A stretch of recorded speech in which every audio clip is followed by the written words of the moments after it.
Avec cette nouvelle discipline, la vie de Nicolas commença lentement, mais sûrement, à changer. Les résultats n'étaient pas immédiats, mais ils étaient réels. Il voyait enfin le fruit de ses efforts constants. Ses revenus devenaient plus stables, sa gestion de l'argent plus intelligente, et surtout, son esprit plus fort et plus confiant.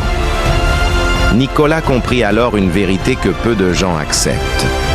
La réussite n'est pas spectaculaire au début, elle est silencieuse.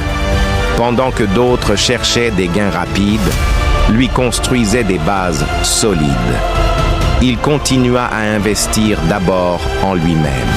Chaque compétence apprise devenait une nouvelle opportunité. Chaque contact sérieux devenait une porte potentielle.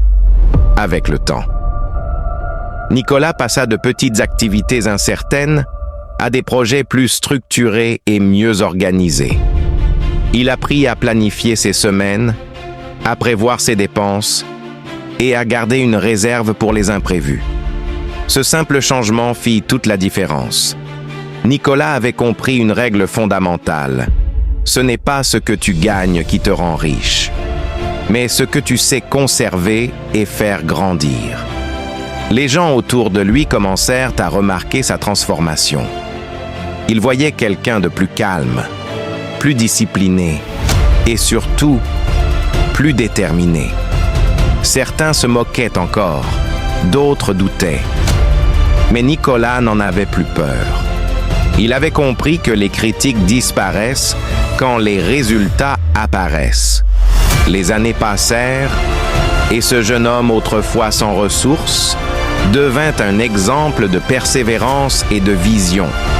Il n'était pas milliardaire, mais il était libre.